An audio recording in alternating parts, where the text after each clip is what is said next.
ভিডিওটা দেখার আগে কানে হেডফোন পরে নাও আর বয়োজ্যেষ্ঠ থেকে দূরে চলে যাও, কারণ আজকে আমার মুখের ভাষা কন্ট্রোলে থাকবে না।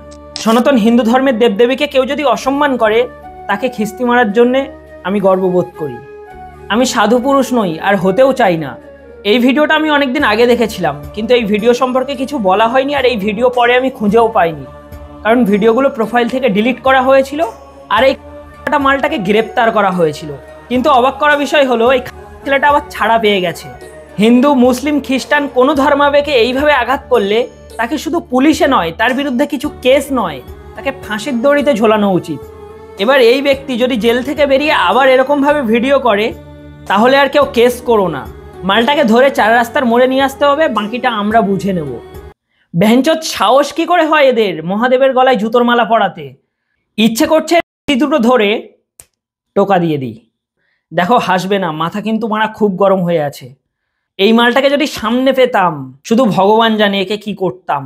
ভিডিওটা শেয়ার করে দাও, আর এই মালটাকে যদি কেউ চেনে তাহলে আমার ইনবক্সে জানাও, বাকিটা আমরা আর বজরং দল দেখে নেব। অনেকে আমাকে বলো যে দাদা তুমি ভিডিওর মধ্যে খিস্তি মারো কেন? তোমরাই বলো, এই সব ভিডিও দেখার পর গায়ত্রী মন্ত্র জপ করব?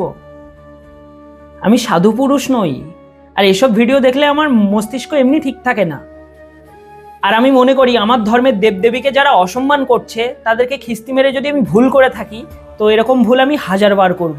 যতদিন বেঁচে থাকবো ততদিন করব। তাতে এই পুরো সংসার আমাকে কি বললো আমি পরোয়া করি না।